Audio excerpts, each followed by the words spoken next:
आज हम राजनीति विज्ञान की द्वितीय पुस्तक स्वतंत्र भारत में राजनीति के द्वितीय चैप्टर एक दल के प्रभुत्व का दौर के कुछ महत्वपूर्ण बिंदुओं पर चर्चा करेंगे।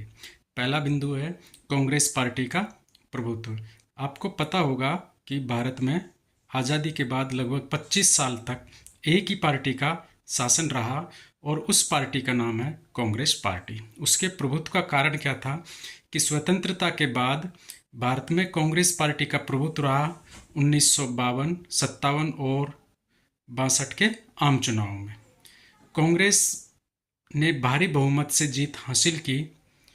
क्योंकि कांग्रेस को आज़ादी की लड़ाई की विरासत मिली थी, इसलिए जनता का विश्वास भी उसी पर था। इसके अलावा कांग्रेस के पास अनुभवी नेता, संगठन और जन समर्थन भी था।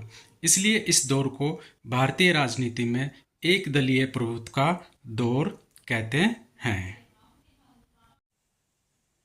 अगला टॉपिक है कांग्रेस प्रणाली। कांग्रेस पार्टी में समाजवादी, दक्षिणपंथी और उदारवादी सभी विचारधाराएं मौजूद थी। इस कारण राजनीतिक बहस कांग्रेस के अंदर ही होती थी। इस सिस्टम को उस समय के राजनीतिक वैज्ञानिकों ने कांग्रेस प्रणाली कहा, क्योंकि उस समय कांग्रेस पार्टी एक राजनीतिक पार्टी नहीं थी, बल्कि एक ऐसा राजनीतिक मंच था जिसमें पक्ष और विपक्ष दोनों लोग शामिल थे। अगला टॉपिक है विपक्षी दलों की भूमिका। क्या बिना मजबूत विपक्ष के लोकतंत्र संभव है? नहीं। इसका आंसर रहेगा नहीं। तो विपक्षी दल होने चाहिए। भारत में विपक्षी दलों की क्या भूमिका रही है? 1950 और 60 के दशक में समाजवादी दल, कम्युनिस्ट पार्टी और जनसंघ जैसी पार्टियां विपक्ष में थी, लेकिन उनके सदस्यों की संख्या बहुत कम थी। फिर भी उन्होंने सरकार की वास्तविक कमजोरियों को उजागर किया या जनता के सामने रखकर लोकतंत्र को जीवित रखा। तभी तो ये कहा जाता है कि विपक्ष लोकतंत्र का प्रहरी होता है, चाहे कमजोर ही क्यों ना हो।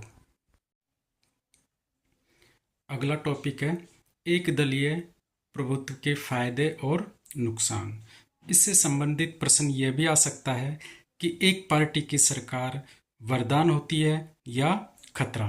तो एक पार्टी की सरकार या एक दलीय प्रभुत्व के फायदा होगा कि एक दलीय प्रभुत्व से राजनीतिक स्थिरता मिलती है और विकास योजनाएं प्रभावी रूप से लागू होती है। विकास योजनाएं बार बार में रुकती नहीं है। ये फायदा है इसका।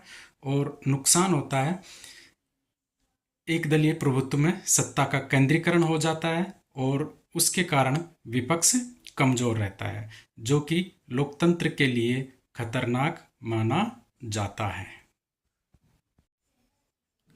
अगला टॉपिक है नेहरू का नेतृत्व और लोकतंत्र। जवाहरलाल नेहरू जी भारत के पहले प्रधानमंत्री थे। उन्होंने संसदीय लोकतंत्र, स्वतंत्र न्यायपालिका और धर्मनिरपेक्षता को मजबूत किया। नेहरू जी ने पंचशील नीति और गुटनिरपेक्षता आंदोलन के माध्यम से भारत को वैश्विक स्तर पर पहचान दिलाई। इस वजह से हम कह सकते हैं कि नेहरू जी ने भारत को आधुनिक लोकतांत्रिक राष्ट्र बनाया है। यदि ये वीडियो आपको पसंद आता है तो लाइक, शेयर और सब्सक्राइब कर सकते हो और मुझे बता सकते हो कि और कौन से टॉपिक है जिन पर वीडियो बनाए जा सकते हैं।